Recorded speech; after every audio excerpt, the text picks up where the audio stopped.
Take a deep breath now, if you'd like. Let your shoulders loosen and soften, like the way tall grass leans in the breeze just before dusk. Allow your jaw to unclench, the muscles in your brow to settle. Imagine the warmth of a fire somewhere just off to the side crackling softly, not needing attention, just glowing patiently. You are safe here.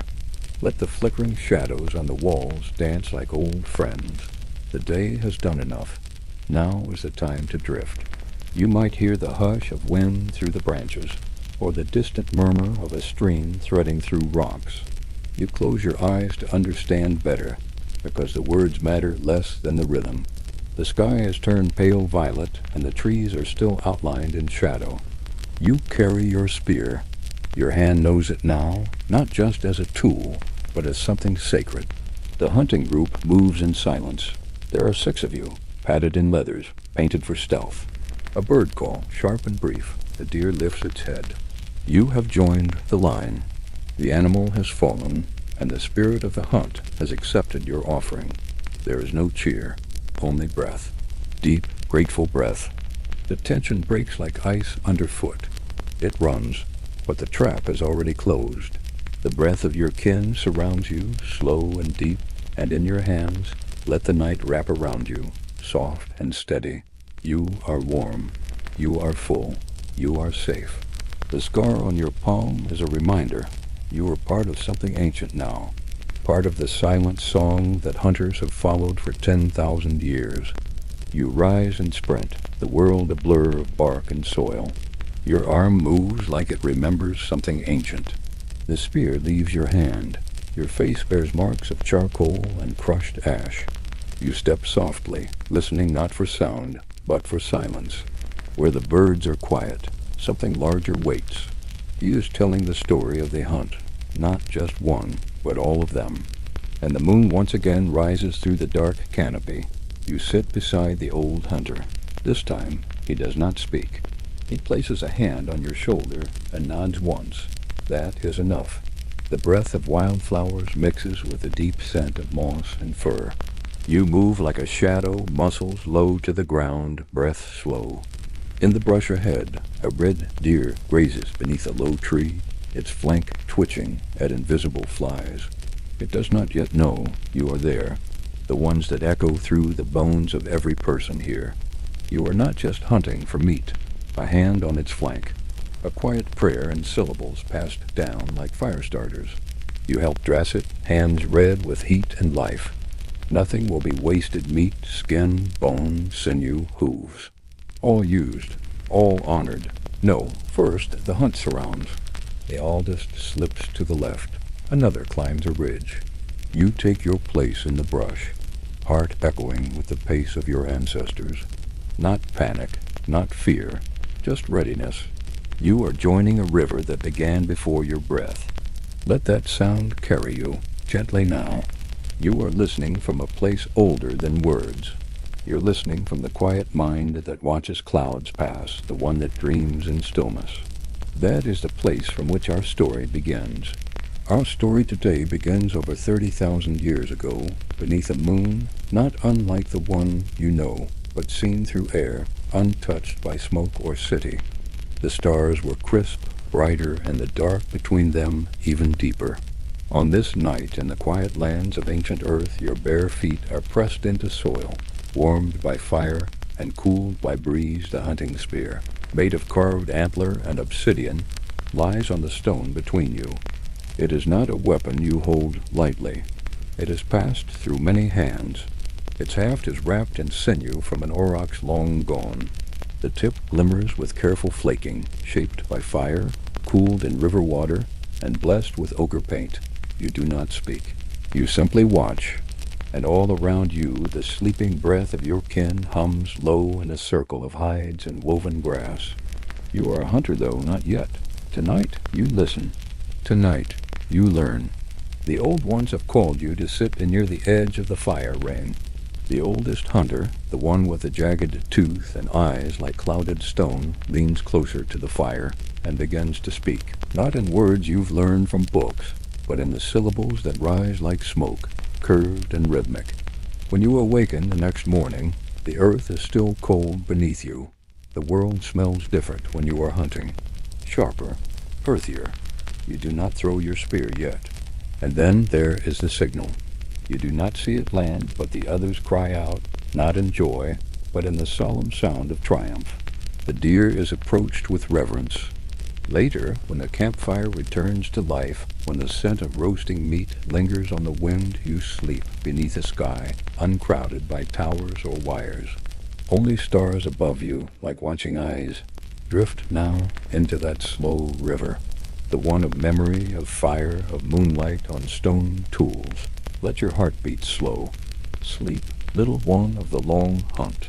The land remembers you. Let the feeling of warmth settle again, like fur wrapped across your shoulders, or a quiet hearth glowing low with amber coals. In your breathing now, there is the rhythm of ancient life. Inhale slowly, and as you do, imagine the scent of wood smoke drifting upward into a starlit sky. Exhale gently, as if your breath is joining the wind that curls through tall grass. Your body is allowed to rest now. Just listen. Let the story continue from the stillness you now feel. The days that followed the deer hunt began slowly, gently, like the pale fingers of dawn, reaching across a low valley, a length of twisted gut for tying, a pouch of dried roots and ash bark. No fire, no food, only stillness. You moved through the forest at dusk, the canopy thick above, making you feel small as you were meant to. Something splashed in the stream, not near, but enough to make your heart flutter. But you did not run. You watched the stars through the boughs above, and in that watching something changed. A hollow bell inside you. You chewed bark, sucked water from moss. You pressed your ear to the ground and swore you could hear roots growing. When you arrived, no one asked what you saw. They only looked into your eyes and nodded. They could see it. You had changed. Until at last, from the ridge, a herd passed below slow, unaware, perfect. No alarm, no stampede. A clean shot. Time no longer moved forward, only outward. You were not a person in the forest. You were of the forest. You moved through the tall grasses not just to track, but to feel. You heard laughter, real, belly-deep laughter, as stories from long ago were shared and exaggerated with wide eyes and wide hands. The old hunter told of the time he tripped into a bear den and only escaped because the bear was more surprised than angry. Another mimicked the voice of a rival group's elder, wobbling his head and voice until tears ran from faces. You knew the signs now, how birds fall silent before movement. Your silence had become a kind of strength. You were learning that words often come after truth, not before. How deer leave markings not just in prints, but in broken stems, in warm places where they had laid. And if they were, you hoped they saw that you were ready. It was about giving back, knowing the land well enough to be invisible, respecting the creature enough to know its ways, listening so deeply that even the trees could whisper in your sleep. You walked with the others, but your gaze was always reaching further, softer, deeper. You felt the sun's heat without flinching, the cool wind through wet grass without shrinking. You were more breath than thought. The ground was soft beneath bare feet. The sounds of camp faded behind you. A shape, pale and tall, stepped through the fog. It didn't speak. It simply looked at you. And though your hand moved to your knife, it did not draw. Because some things are not meant to be cut. They are meant to be remembered. Ahead only forest, old and quiet, like the inside of a great creature sleeping. There was no rush, only rhythm. Beneath a cedar whose trunk split low like cupped hands, you settled in. You did not make shelter. You simply listened. The way a rabbit's ears flick toward danger before any sound is heard. One woman told of the spirit who guides the herds from place to place, hidden just behind the tree line. Another whispered that the stars were the eyes of those who hunted before you, watching, always watching. There were no arguments, only nods. Understanding came from quiet, not noise.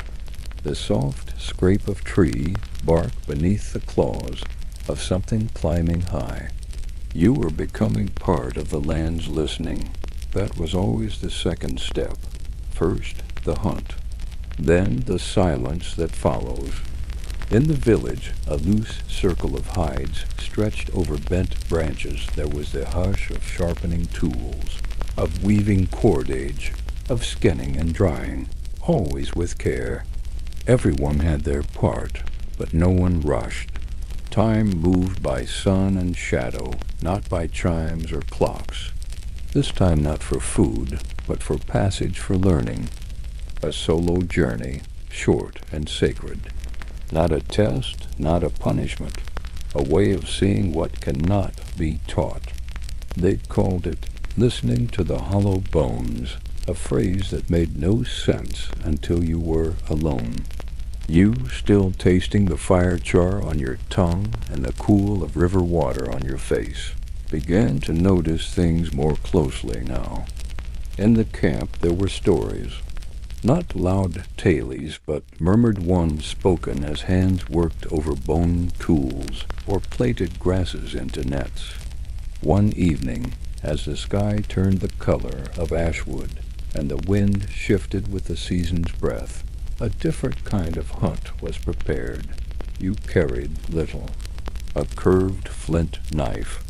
You walked until you no longer thought of walking. Then you stopped.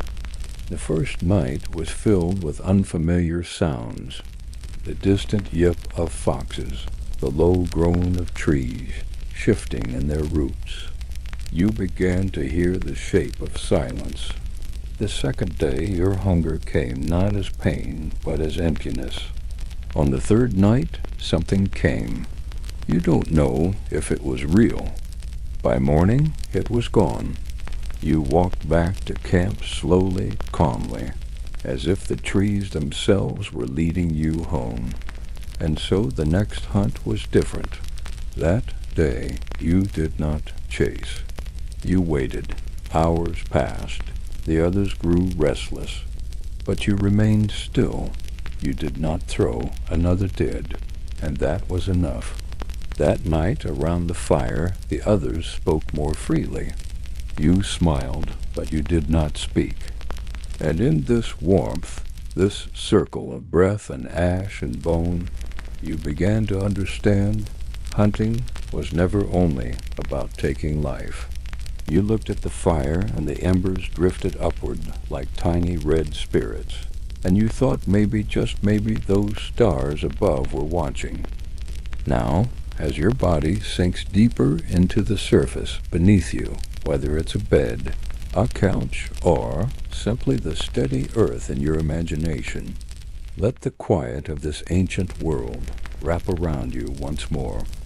Let the firelight in your mind's eye flicker low. Your limbs are heavy in a good way, like river stones warmed in sunlight. Your breath is slow, not because you are tired, but because there is no reason to rush. You are in the slow rhythm of things that have always been.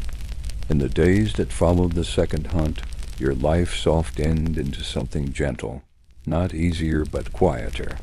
You found that walking paths came to you more readily now.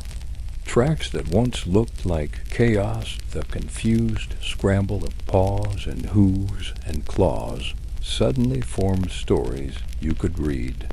Here, a hare had paused to listen. There, a boar had turned, perhaps sensing something, perhaps not. You learned that animals moved with a kind of grace people forget when they begin to build walls. You never forgot it again. One morning before the sun had broken the fog, you were sent alone to check the stone traps near the river bend, a place where salmon leapt upstream and spring and small game crossed to drink. The fog that morning was thick enough to touch. It pressed against your skin like wool. The trees stood silent like giants. You walked in the hush, your breath clouding gently around you. And there, in the clearing beside the trap stones, you saw something curious. A set of tracks you didn't recognize. Long toes, deep impressions, and a strange asymmetry, almost like a limp. You knelt and traced one with your fingers. Not bear, not wolf, too long for fox.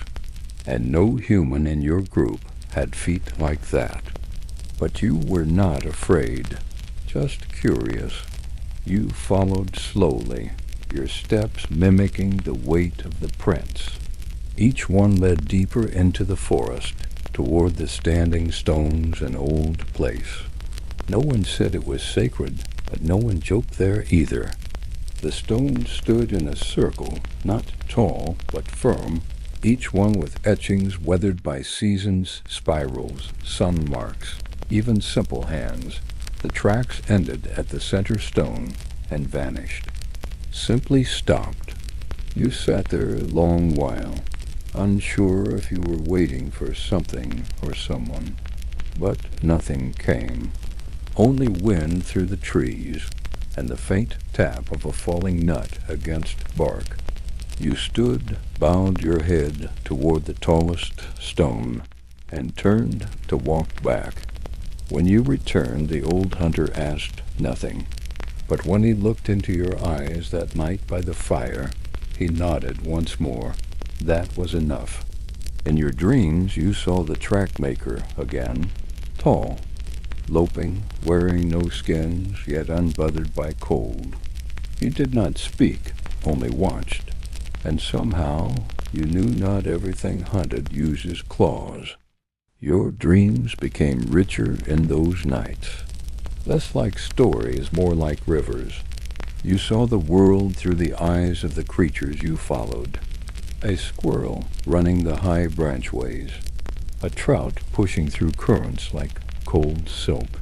Even the wolf padding softly through snow, nose down, breath like mist. You learned to wake slowly after such dreams, not with words, but with thanks. Later, when a new child was born to the group, the old hunter called for you. He placed a painted stone in your hand, a small river rock, flattened and polished, with a spiral drawn in red ochre. You'll guide him when it's his turn, he said simply. You nodded. The weight of the stone was light, but it pressed with meaning. And so you became more than a hunter. You were a listener, a watcher, a keeper of paths. Others came to you when they could not find tracks, not because you always found them, but because you knew how to wait until the earth revealed what it had hidden. There was a boy once young, quick-tempered, louder than he should have been. He lost a snare trap in a thicket and swore it had been stolen by spirits. You smiled gently, walked beside him, and asked him to crouch. Then you showed him how the ground had shifted. A badger, likely. Not a spirit, but still clever. You helped him set a new trap, quieter this time. When it caught nothing, he returned again. The next day, calmer. By the third time, his snare held a rabbit, and he offered half of it to you without a word. That, too, was enough. Winter came slowly that year, as though the earth itself were reluctant to sleep. The trees held their leaves longer. The river froze later. But when the cold did come, it came heavy. The snow pressed down on branches like sleeping giants. The animals grew scarce. Footsteps vanished overnight beneath new blankets of white. Hunting in the snow was different, quieter, yes, but also clearer. Every step was recorded, every misstep visible. You moved with great care, not just for the prey, but to avoid telling too much of your story in the drifts. You began to understand that the land was watching too, not judging, just noticing, and that if you listened long enough, it would show you where to go. There was one morning so cold, the inside of your nose froze before you finished your breath when you tracked a single elk across the ridgeline. Not for meat, not even for a kill, just to see if you could.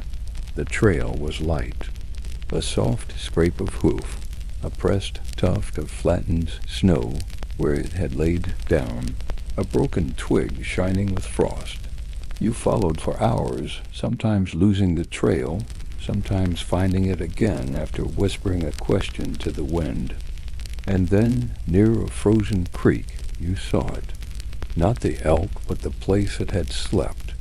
A hollowed dip in the snow, still warm, steaming faintly beneath a crust of ice. You knelt beside it and placed your hand gently into the hollow. The warmth surprised you. It felt like breath. You didn't chase it further. You stood, bowed once to the sleeping spot, and turned back. It wasn't about the catch anymore. It hadn't been for some time. Back at camp, when the fire was lit and the snow melted from your boots, you told no one of the trail. But that night, when someone asked where the elk had gone, you simply said, "It walked in a straight line," and the old hunter smiled. Let yourself settle even deeper now. Picture the slow dimming of the firelight as if it's tucked itself under soft ashes, still glowing, but no longer burning tall. Your breath can follow that pattern, glowing low, soft, and rhythmic. The larger creatures, the elk, the red deer, the aurochs, stepped more boldly into open spaces. There were no fences to contain them, no roads to confuse their paths. Only the invisible memory of ancient footsteps. The kind of breath the earth takes when it's covered in snow. When animals sleep deep in their dens, you said nothing for a long time. You simply stood, looking. One of the boys grew restless and whispered, "What are we waiting for?" And the wind is nothing more than a whisper across an endless plain. You trace them with your finger, letting the others gather close. One, maybe two, elk, maybe young, you murmured. They passed just before moonfall. The water was higher then. This part of the story is slow, and that's exactly how it's meant to be. That was fine.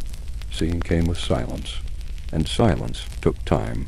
You simply crouched, watched for a while longer, and then turned away. The others followed, quiet, trusting.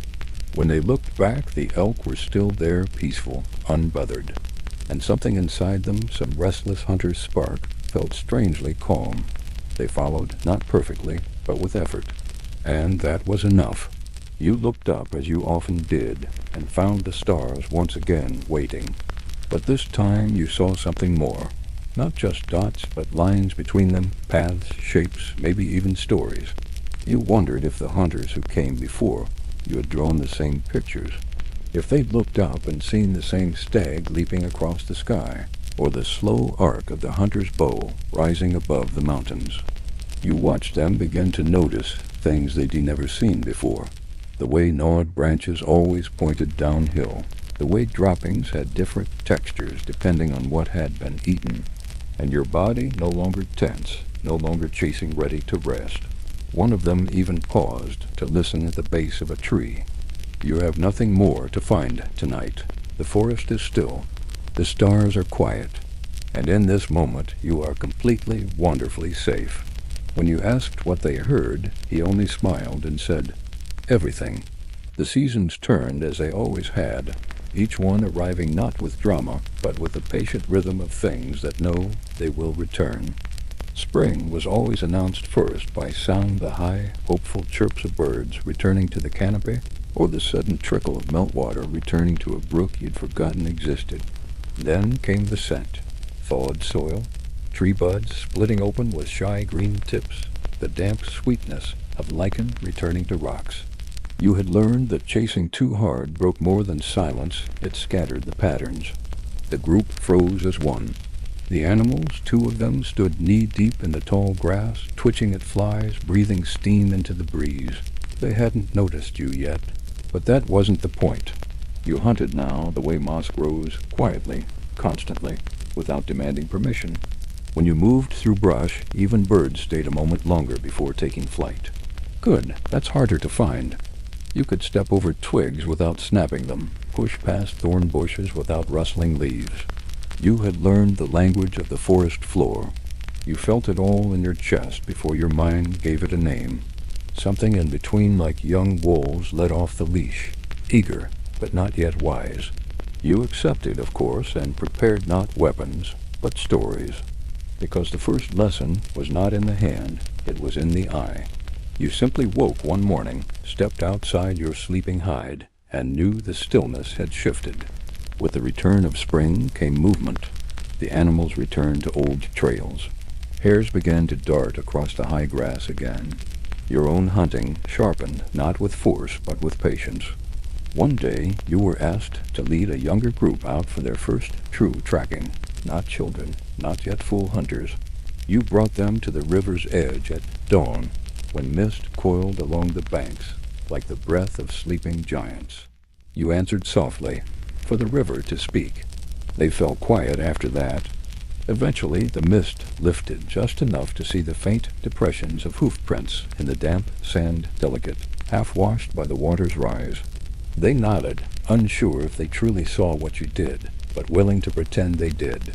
You led them upstream, not rushing, stopping when the trail grew cold, returning to places the breeze seemed to favor. By mid-afternoon, you found the elk. Not close enough for a throw, but close enough to see. You didn't signal for a throw. Back at camp, the old hunter asked, "Did you bring anything?" You replied, "Yes, we brought silence," and he smiled. That night you sat beside the sleeping fire once more, the embers now barely pulsing, like a distant heartbeat.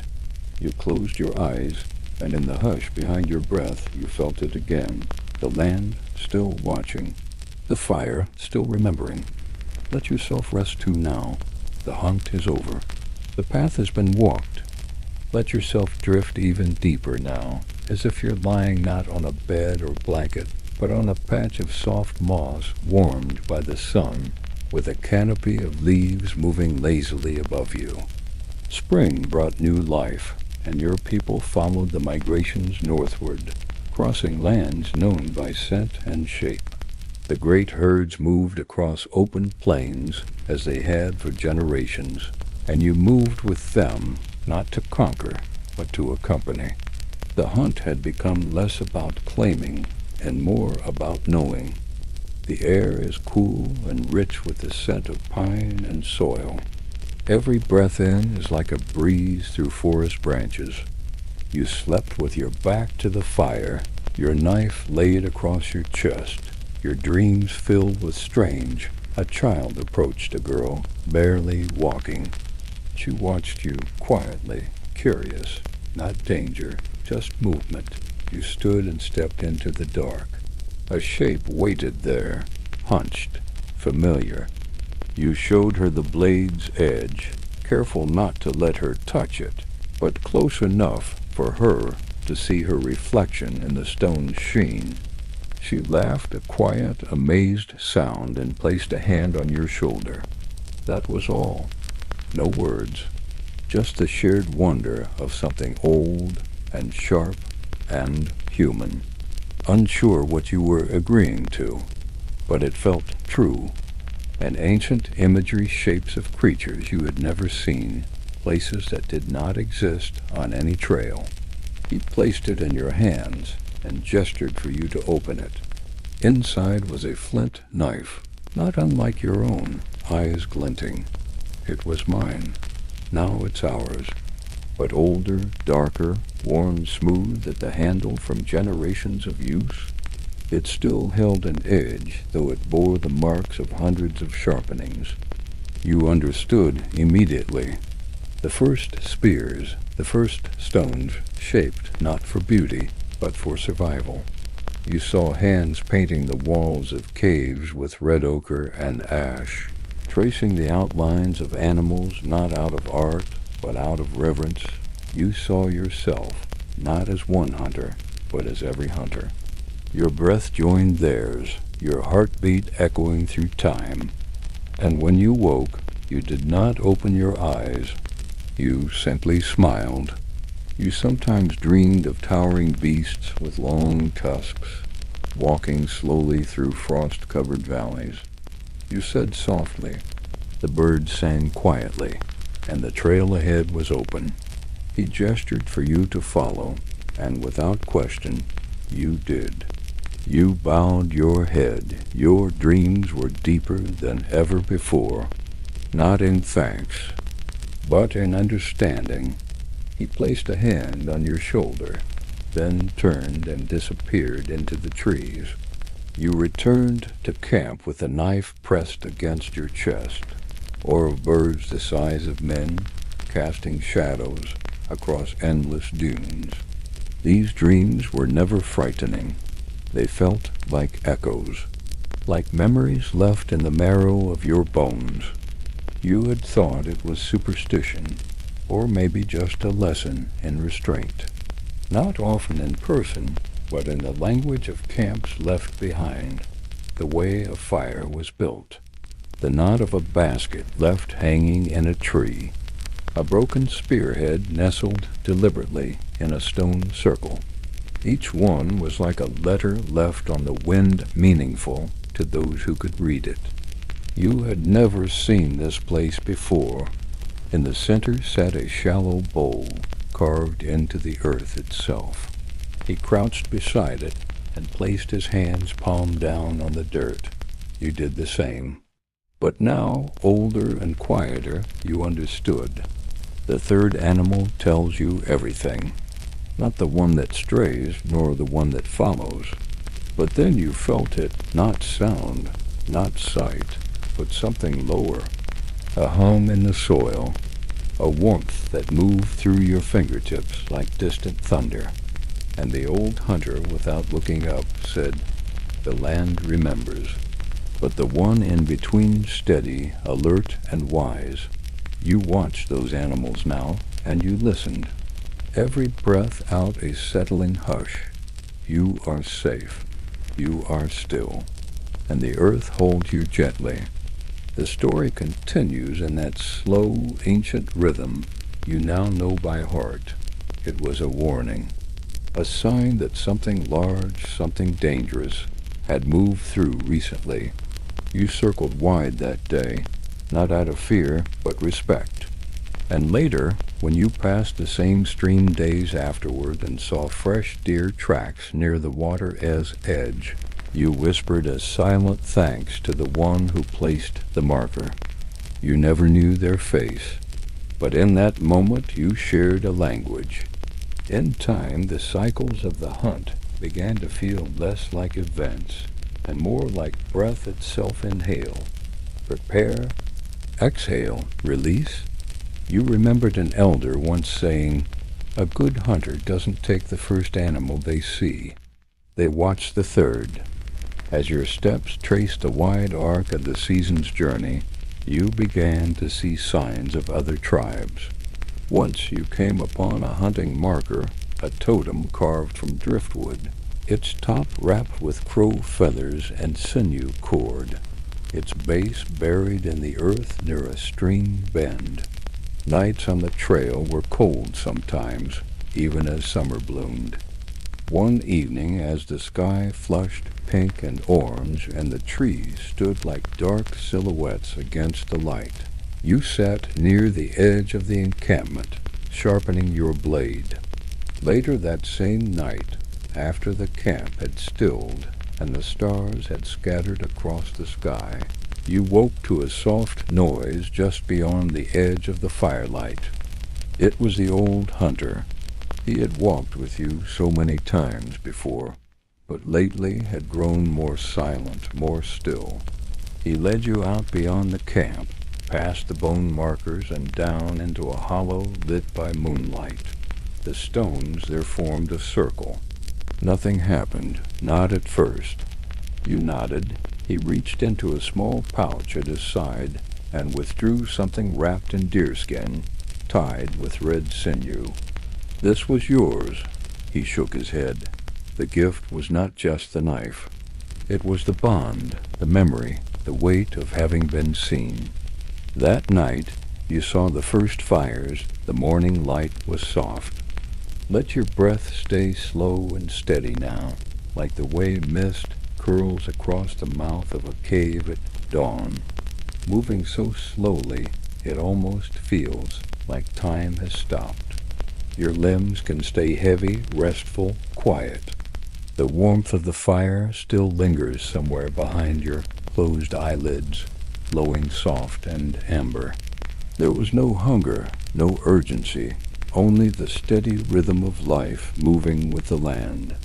The younger hunters grew more capable now, walking quieter, throwing straighter, waiting longer. The clearing was round, unnaturally so, and in the center stood a boulder smoothed flat, as if by thousands of hands. You stepped toward it, touched its surface. It was warm, though no sun had reached it in hours. The evenings came sooner. Birds gathered in larger flocks. Even the trees seemed to sigh more heavily. The rhythm of movement returned again, not with pain, not with fear, just with stillness. He had laid down the night before, smiling faintly, and by morning his breath had stopped. His face looked peaceful, as though he had simply followed a trail out of the visible world. His story was added to the others in the memory of your people, and when the fire burned high that night, you spoke the words that marked a hunter's return to the earth. He followed well. He listened deeply. He returns to the trail that has no end, not just of the old hunter, but of every creature whose path had crossed yours. You began to mark your walking stick with carved notches, not for kills, but for sightings, lessons, moments. Fires were built deeper in snow pits. Hides were sewn tighter. Food was stored more carefully. But still the animals came. Still the land offered. And still you gave thanks. One mark was for the day you walked beside a fox for nearly an hour. Neither of you startled, both of you simply walking the same path. You returned to the standing stones where the strange tracks had once led you, though this time they were covered in snow. These were the true greetings of the old world. Nothing loud, nothing forced, just belonging. The feel of rough leather beneath you, the sound of wood crackling, the scent of meat and ash and pine resin. And you remember the lesson that mattered most of all, that hunting was never about killing. It was about returning to the land, to the silence, to yourself. You brushed them clear with your hands and sat there, watching the sky turn from gray to silver.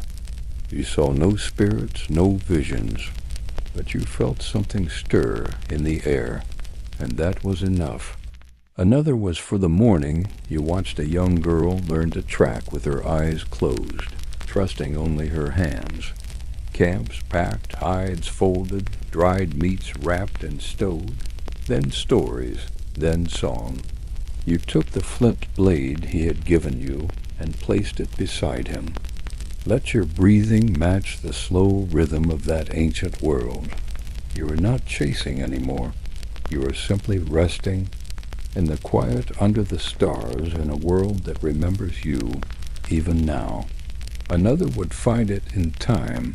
It was not yours to keep forever. That was never the way. You walked at the front this time with the old hunter beside you, though he walked slower now, leaning heavier on his staff. You tracked a boar through bramble and ash, waited 3 days before the moment arrived. The throw was clean. The body was carried back on a woven sled. and the fire burned low in its honor. You spoke only one sentence that night. It gave without fear. That was all that needed saying. Carvings circled its edge, spirals, waves, dots in sets of 7. And because when people looked at you now, they saw not your age, but your stillness.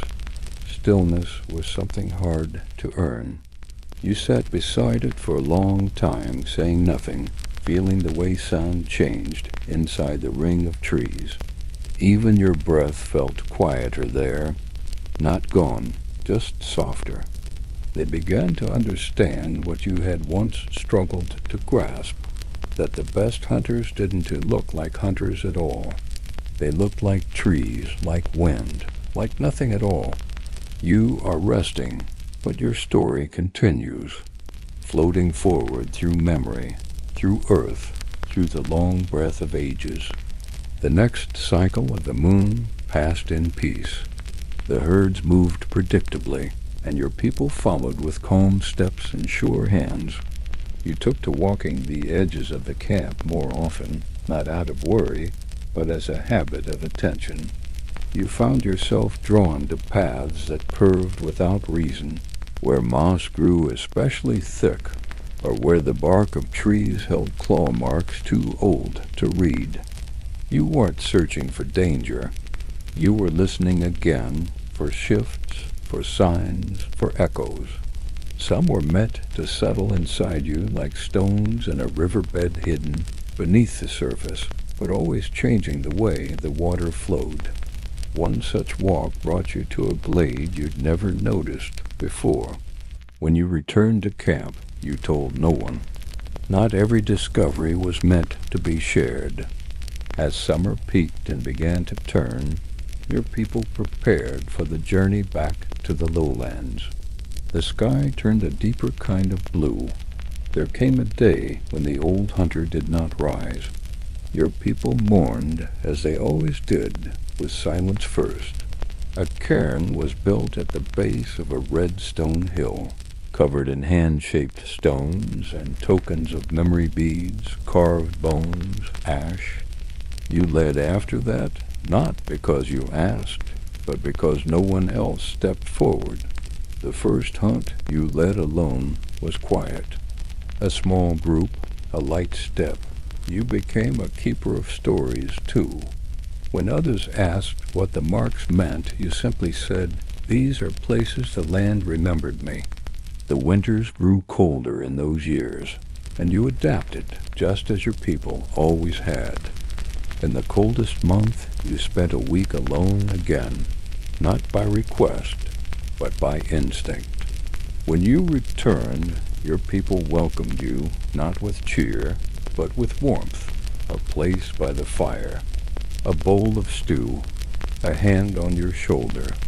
Now, as you rest with your eyes closed, safe in your own quiet time, you can imagine that fire again. So let the story settle in your chest now. Let your body grow even softer now, like a fur hide draped across smooth stone, warmed by the breath of a quiet fire. Each breath you take melts you deeper into that warmth, safe, still, and silent. In this part of the story, time stretches out like a path through the tall grass at dusk. Nothing is hurried. Everything is exactly as it should be. As the years passed, the hunt remained a constant, though your role in it shifted, not with ceremony, but with ease. Where once you had thrown the spear, now you watched the arm of another. Where once you had crouched in brush for hours, now you taught others how to listen for the space between sound. You had not become less. You had become more deeply woven into the fabric of your people. Your voice, once young and taut, became slower, rounded by years of use and rest. You began to tell more stories, not always about danger or success, but about the quiet moments, the hunt that was abandoned when the trail led to a mother and calf, the rabbit that escaped and circled back to sit beside your fire. These were the stories that lingered longest in the minds of the young. Not the blood, but the mercy. Not the chase, but the pause. One girl in particular began to follow you everywhere. She said little, but you saw in her eyes the same depth the old hunter had once seen in you. She stepped gently, listened well, and when you once asked her to describe a track without looking, she closed her eyes, held out her palm, and said, "It was light, unsure, a small hoof, unsure of the mud." You smiled. She had seen it with her skin. You began to walk with her more often, showing her not just how to follow, but how to wait, how to read the clouds for scent, how to find the heartbeat of the forest in the silence of stones. She was quick to learn, but never proud. One morning, after she spotted a faint trail in the frost, you handed her your knife, not as a gift, but as a test. "Tell me what it knows," you said. She ran her fingers along its edge, its handle worn smooth by many hands. She looked at you and said, "It remembers waiting." And you knew then she was ready. That night you walked to the memory hill, the place where your old mentor rested. You knelt and placed a stone on the cairn, as was tradition, not to mourn, but to mark, to tell the earth that the story had moved forward, one step further on the long trail. The stars above flickered gently, as if nodding in approval. As the seasons circled again and again, your people grew wiser. They crafted better snares, lighter spears, and more efficient fire bows, but the heart of the hunt remained unchanged. It was still a matter of rhythm, of breath, of asking the land permission before taking anything from it. One year, when the game was lean and the rivers low, you sat with the younger hunters by the fire and spoke of the huntless year, the one that came long before even your oldest memory, the year when nothing came and the people learned to survive by gathering alone. How that year taught your ancestors that the land gives in seasons, and never by demand. You saw their eyes widen, not in fear, but understanding. You must never chase with anger, you told them. You must never take what hides from you. Let it pass. The land sees you. It remembers how you ask. They listened, and that was enough. The following spring brought with it abundance. Deer returned in large herds. Fish shimmered like silver rain through the rivers. Birds nested thick in the trees. Your people were grateful, not just in words, but in how gently they walked, how respectfully they cooked and carved. The land had given again, and so your people answered with care. You grew older still. The long walks became shorter, the throws less frequent. But your sight became clearer than ever. You could read a trail by the way the grass leaned, hear a fox in the rustle of a dry leaf, smell the coming of rain a day before the clouds darkened. You had become what your people called one who sees the old paths. The girl, now a young woman, began to lead her own hunts. You followed once, just to watch, and saw how she paused where you would have paused, moved when you would have moved. She even crouched the same way, head tilted to listen for what wasn't there. It made you smile, not because she copied you, but because she had truly understood. One day she returned from the forest and placed a stone in your hand-smooth gray, marked with a single red spiral. "I found it by the river," she said. "It told me to give it to you." You understood. The stone was a story, a memory passed forward. You pressed your palm over hers and held it there. In the twilight of your life you no longer walked far, but people still came to sit beside you, to ask questions, to listen. Not always about hunting, sometimes just about stars or dreams, or what it means when an animal looks you in the eye and doesn't run. And always you said the same thing. It means you've been still long enough to be seen. Let yourself be still now, as still as stone warmed by sun, as quiet as frost gathering on a blade of grass. The story is still going, yes, but for now you can rest. You are part of it. You always have been. Close your eyes and breathe. The night is long and soft and full of old, gentle things. You are safe in their memory, and they are safe in yours. Let your thoughts become lighter now, like flakes of snow drifting silently in a still forest. With every breath, let yourself drift further from the world of movement and noise, and deeper into the ancient calm, the hush of trees before dawn, the soft pressure of earth. Beneath your back, the distant crackle of fire slowly burning to embers. You're resting within the story now, and it still has more to tell. Your final years were not marked by sharp changes, but by a soft lengthening of the quiet. The days passed not in urgency, but in long, golden stretches of watching and remembering. From there you could see the paths your people took as they moved across the seasons, and sometimes you would whisper old names to yourself, not of people, but of places. The first spear, the first time someone looked at an animal and knew it had a soul, and you would tell them slowly, letting each word drift like smoke into the night air. You told of the time the fire died in the deep winter, and the people had to huddle together beneath hides, sharing breath until morning. She carried a small bundle in her lap, fresh leaves, and within them the heart of a deer. Not warm but fresh, she laid it between you both. Of the year, the rivers changed course, and the people followed, not fighting the change, but walking with it.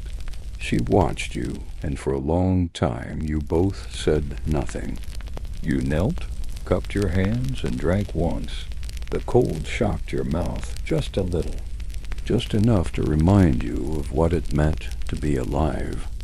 Where every tree had your name carved into its bark, not written by hand, but grown there. Where the stars blinked in patterns you'd known since childhood, and they pulsed softly, like fireflies hovering close. They sang, a low song, steady and slow, like footsteps on fresh snow.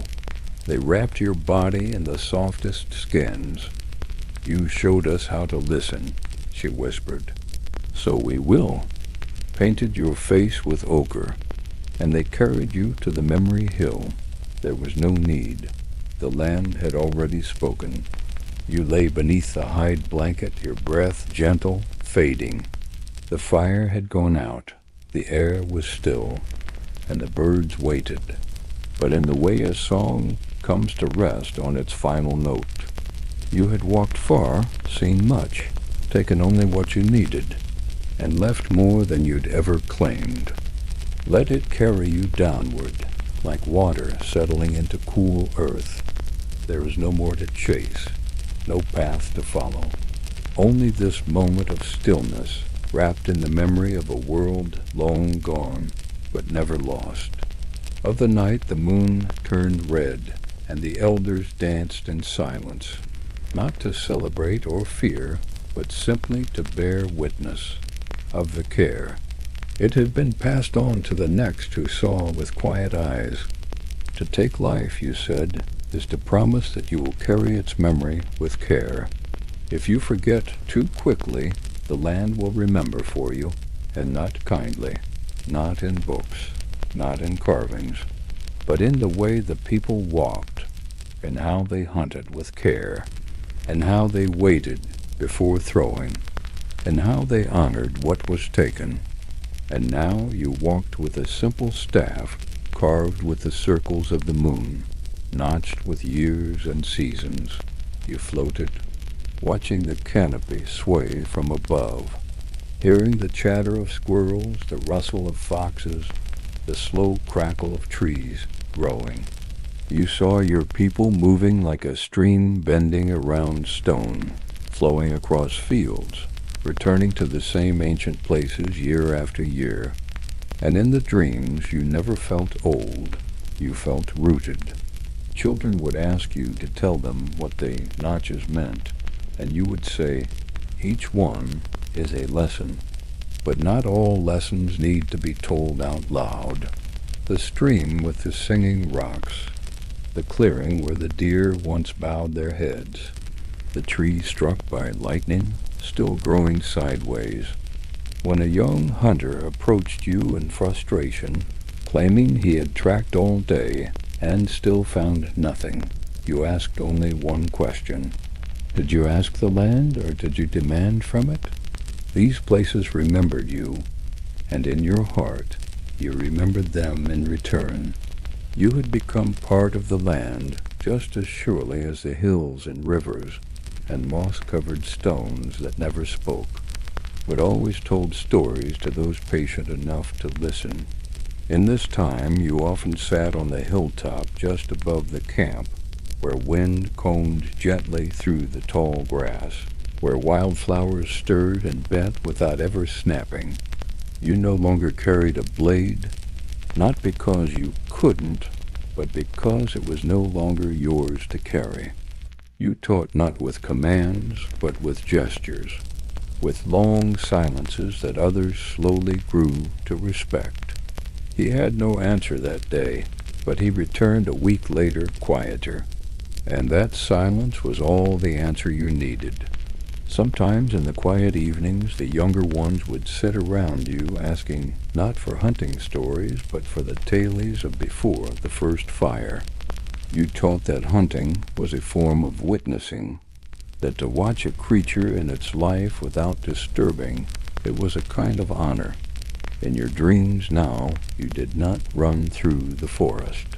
One day, as the air cooled again and the trees began their slow golden shedding, the young woman you had taught sat beside you in the glade. "We took only one," she said softly. "The herd was full. They will move on stronger without him." You nodded, proud not of the hunt, but of the words. You took a piece of ochre and marked your staff with a circle, not for the kill, but for the passing on of a lesson. As the sun dipped low that evening, and the smoke from campfires rose slowly into the crisping air, you walked slowly toward the stream, where the water moved in whispers. You sat back on your heels and looked into the trees, knowing that your trail was nearly finished. Not in sorrow, not in fear.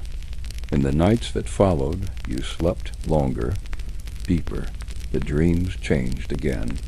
You walked through a forest where no animals fled, and then one morning you did not rise. When the others found you, they did not cry. There they placed you with your staff, and the girl now leader in your place tucked a piece of river stone beside you. And long after your body was part of the earth again, your stories remained. You were never forgotten, because those who walk softly leave the deepest trail. And now, listener, so do you. You may let go of the story now. Let everything become lighter now. Your thoughts, your limbs, even your memories. You've walked so far through this ancient land, and now the ground beneath you feels like a cradle. The trees above are still watching, and they remember your every quiet step. There is no rush here. The girl you taught, now woman, now leader, told your lessons, not in lectures, but through small moments, letting a child step ahead to find their own track, or sitting in stillness for hours without the need for words. And each night, when the campfire crackled low, she placed a carved bone by the flames, marked with your symbol, a spiral etched in ochre. She never explained it. The others didn't ask. They simply knew this space, this warmth, this stillness was where you had once sat. Just the last gentle breath of a story, lived fully, told slowly, and remembered well. Crept up the memory hill on the night before his first hunt. He had heard the stories of how you moved like wind, how you once watched an elk for 3 days and then walked away. And in that long hush, something settled into his chest. Not a voice, but a stillness. But the next day he returned from the woods with no animal, only a branch shaped like a bow, curved by wind and time. You became the quiet one, the shadow among the trees, the one who waited for the third elk. Your lessons were retold in new ways. Carvings of your handprint were pressed into wet clay and left in caves as a sign of reverence. Fires were started with flint in the shape of the first blade you passed on, but as a shape in the mist, a silhouette in the edge of vision, always watching, always waiting. The story passed through generations like a smooth stone hand to hand, always warm from the last person who held it. Not to warn, not to test, but to walk alongside, to remind. And sometimes when a hunter came home with nothing, they were not scolded, but told. Even the old one returned empty-handed when the land said no. You've heard the crackle of the flame, felt the weight of silence, tasted the breath of winter, and smelled the bark of old trees after rain. All of it yours now, all of it remembered. He carved a spiral into its handle and kept it by his side for the rest of his life. And when others asked why he never hunted as much as the others, he simply smiled and said, "I only take what walks toward me." A kind of waiting. And he stayed there, breathing slow until the stars turned over. But more than that, he'd heard how you listened. They began to share more of their stories, not just with each other, but with the land itself, leaving small offerings beneath trees, songs beside rivers, footprints carefully placed and never erased. That was what he came to ask for. After your passing, the people did not change everything, and that was the truest honor they could give you. They did not build taller fires or sharper blades in your name. In the echo of birds flapping through a clearing, in the moment before a spear is thrown, when breath stills and heart listens, that moment, that exact breath, was where you lived forever. They simply continued to walk softly, to wait before speaking, to let the land speak first. Your story wove itself into the rhythm of the tribe like thread in a hide blanket visible when the light hit just right, warm even when forgotten. Years passed in cycles. Seasons folded one into the next. Children grew into hunters. Hunters became watchers. And always your memory remained, sometimes in words whispered over a fresh set of tracks, sometimes in the way someone hesitated before the throw, not from fear, but from reverence. Not a shrine, something softer. A hill where hunters came before their first journey, where elders walked when they needed silence, where children asked their first big questions. Sometimes in the quiet footsteps of someone choosing not to take, but to let live. Eventually, the cairn that marked your resting place became a place of pause, and the land around it. It remembered, too. Grass grew taller there. Flowers bloomed sooner. Birds lingered longer in the branches nearby. Whether that was truth or just belief, no one ever said, but no one doubted it. One boy, long after you had become a name passed down in firelit stories, he sat by the cairn and whispered into the grass, "How do I listen the way you did?" The wind moved through the trees. A branch creaked. A bird chirped once and fell silent. He did not tell anyone what he heard that night. In time your name softened, not forgotten, but blended into the soil of the story itself. The people changed, as all people do, but the shape of their change followed your path. They became more thoughtful, less eager to conquer, and though your bones became one with the earth, your presence lingered, in the smell of pine needles warmed by sun. Sometimes in the oldest dreams of the oldest dreamers you would return not as a person. You were the hush between wind gusts, the steady eyes behind the brush. And now, listener, you've held that stone for a while. You've walked that path beside the fire. So rest. Let the earth take your weight. Let the story fold around you like a hide blanket passed from elder to child. Let the hush of this long-ago life carry you downward into deeper sleep. The fire is low now. The breath of the land is slow. The stars blink overhead, not watching you, but dreaming with you. You are not alone, and you never were. You are so close now, to sleep, to stillness, to the very edge where stories become dreams, and dreams dissolve into the hush of night. Let everything around you drift out of focus. You're lying in the arms of memory, under the quiet stars, with the last warmth of the fire touching your skin. No more steps to take. No more words to speak. Just the end of a story told slow enough for the night to remember it. In the world that came long after you, the people changed again. Tools turned to metals. Roads pressed down on the soil that once carried footprints of bare, listening feet.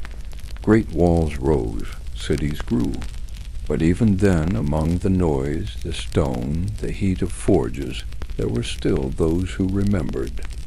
A boy born in a village with no forest nearby once found a spiral carved into a rock by a stream. No one knew who made it, but he traced it with his fingers again and again, and later that night he dreamed of walking silently through a glade filled with dappled sun and birdsong. He did not understand the dream, but it stayed with him, and he learned to listen. A woman living in a place of crowded streets once felt something while standing on the edge of a quiet field. The sound of the wind, the smell of warm earth, the press of sky above her, it felt like a memory she never made. And in that moment she remembered to stop chasing, to breathe, to notice, to wait. They were your descendants, though they did not know your name. They walked far from your world, but they carried it still in the curve of their hand when they touched bark, in the way they turned their face to the wind without speaking. Some even began to walk barefoot again, seeking that ancient rhythm of skin to soil, heartbeat to earth. They had no words for it, but it was you, always. Your story became not just a lesson in how to hunt, but in how to be, how to exist gently, how to see deeply, how to walk without taking more than you need. And now, here, in this final breath of the tale, it is passed to one more soul, you, the listener. Whether you walk through forests or city streets, whether you know the taste of wild berries or only the scent of autumn in a park, it's yours now. This quiet, this patience, this presence. The hunt was never about the taking. It was about the remembering, the being, the quiet exchange between creature and earth, the moment where time softened and everything breathed in the same rhythm. And so, as the fire fades completely now, as the stars blur overhead, as your breath settles into the deepest stillness yet, the story ends exactly where it began, not with a great chase or a triumph, but with a single step into the quiet, onto the soft path where the land waits, always listening. Sleep well now, traveler. You have walked far enough for tonight. The forest holds you, the wind has tucked you in, and the memory of the world, long before steel and stone, now wraps around you like the oldest blanket in history. You are safe. You are home. This is an unauthorized continuation issued by a remaining emergency communications officer. I am acting against silence protocol under Directive 7 Black. If you are hearing this message, your household was flagged at 4:17 a.m. You are within a critical window. I don't know how long this feed will stay active. We now believe the previous observation window was not the event, it was the prelude. Beginning at approximately 6:43 a.m., multiple households across all previously affected regions began reporting a new behavior, approach, and mimicry. Reports include dogs slowly rising onto two legs, briefly balancing upright in unnatural postures. Others describe vocal mimicry attempts, low and garbled, as if something inside the animal is trying to rehearse human language. One homeowner reported hearing her name whispered in her own voice, only to realize it was coming from the dog's partially opened mouth. The lips did not move right. They opened too wide. There were too many teeth. Another man stated that his Labrador stood in the hallway and cocked its head just like always, a familiar gesture. But when he turned away, he heard it repeat the gesture like an echo. He turned back. The dog did it again. He moved to test it. It matched him, tilt for tilt, blink for blink, breath for breath. Only one of them was playing.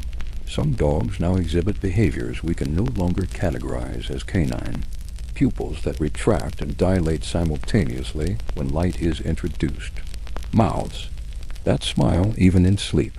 Silence that lasts for hours, then breaks with a single deliberate sound, often a tap, a breath, a word. Many affected animals appear to breathe in reverse when watched. They do not sleep. They do not eat. They simply wait. And when you're not watching, they practice. Victims describe a growing confusion in auditory space, the sound of claws echoing from multiple locations at once, even in small apartments. Some report hearing chewing from beneath floorboards. Others have noticed their dog's reflection blinking out of sync with the animal itself. If your dog mirrors you perfectly, if it blinks when you blink or breathes louder when you're silent, you are no longer alone. You are being rehearsed. At 7:59 a.m. A family in Quadrant 7 attempted to restrain their pet by locking it in the downstairs bathroom. At 8:02 a.m., they received a phone call.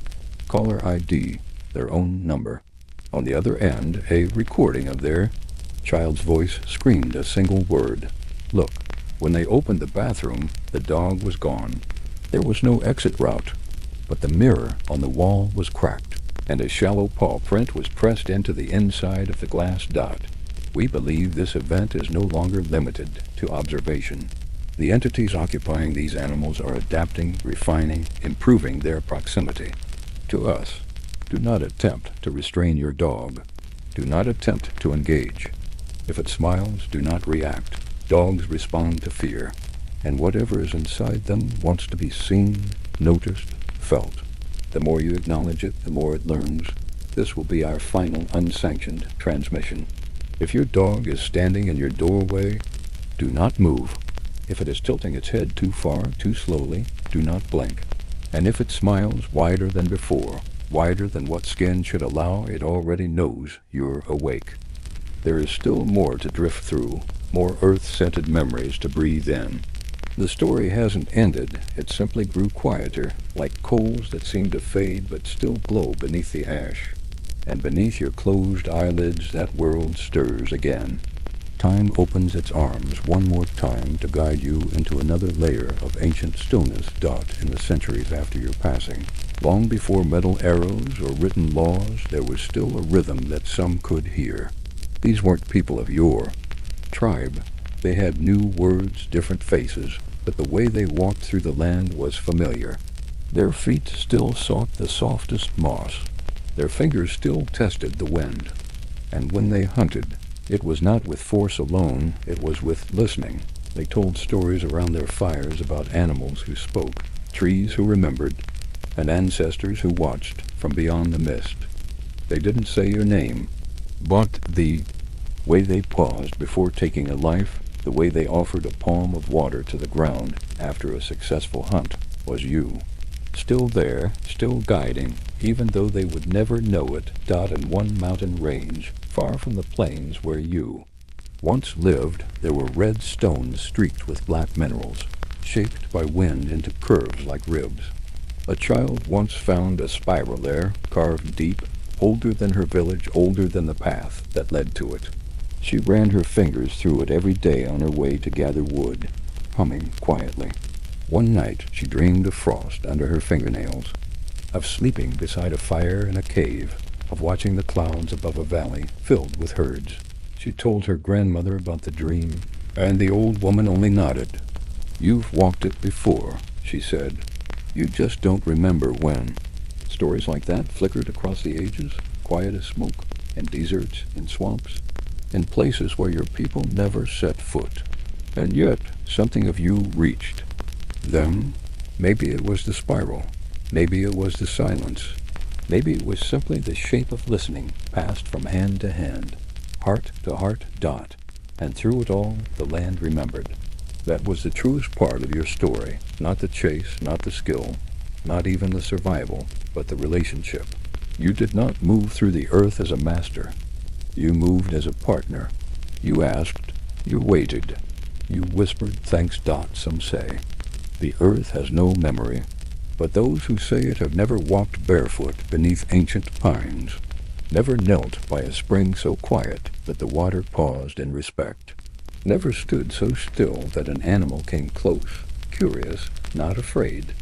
Those people, the ones who knew how to be present without reaching, still without vanishing, they felt the land's memory like a low hum beneath everything, dot. And now, here you are again, breathing slowly, eyes soft behind your lids, heartbeat, quiet. You're not dreaming of a story. You're returning to it. And the forest welcomes you again. Let's walk a little farther now. In this dream, you are a different person, but you still carry the same patience. You're part of a small band, nomads, perhaps, hunters and gatherers, walking the margins of a vast pine forest. You wake up beneath a hide tent, dew wet on the grass, and the air is so clear it feels sacred. You rise slowly, stretch your fingers, listen to the birds echoing through the canopy. No one speaks yet. The morning is too holy for speech. Breakfast is a slow, quiet thing, dried berries, meat cured over yesterday's fire, and a drink of cold water from a leather skin. Then the walk begins. The hunt today is not for food. It is for understanding. A rite of passage, maybe. A tradition. To walk far, alone, and return only when you've seen something that changes you. You take only a walking stick, a pouch of stones, and a carved pendant worn on your chest etched with lines like rivers. It was given to you by someone older, someone who once took this same walk. You move through the trees, slowly. Every sound matters. Every pause is part of the rhythm. You step where the moss is thickest, your breath gentle, letting your body fall into harmony with the forest. After hours, you stop at a shallow stream, not because you're tired, but because the water speaks. You crouch beside it, watching the surface shift around stones. You reach in, cup a handful, drink it quietly. As you sit there, a deer steps from the trees, then alert but not startled. You don't move. You don't reach for anything. You just watch. The deer looks at you. A long, quiet moment. Then it walks away. That is your lesson. Not the kill. Not the chase, but the encounter. When you return to your people, you say only, "It saw me." And they nod, dot, because that is enough, dot. Let that moment stay with you now. The silence of the trees. The cold sweetness of the stream. The gentle eyes of the deer. Let it settle deep into your breath, into your chest, into the place inside you that listens when everything else is quiet. You are part of a much older rhythm, And even now, far from stone tools and forest floors, that rhythm remains. Sink even deeper now into that velvet, dark quiet that hums beneath the roots of memory. Your breath is part of it. The rhythm of your chest rising and falling matches the slow pulse of the ancient earth. The hunt, the fire, the silence, they're no longer separate from you. You are the story now, breathing alongside it, floating in its soft gravity dot. As time folds gently inward, another scene unfurls, this one in a dusky amber light. You find yourself in a place shaped more by wind than by hand. High cliffs stretch up like sleeping giants, their stone faces stained with centuries of sun and rain. At their base, hidden in shadow, is a narrow crevice barely wide enough for a person to pass through. You slip inside. At first it is dark, but then the rock begins to glow softly, dimly from the flickering of a torch held by someone ahead of you. It's not you this time. It's an elder from long ago, guiding a child through the oldest story. Their people know. The cave narrows, then opens into a chamber where the air tastes of salt and ash and animal fat.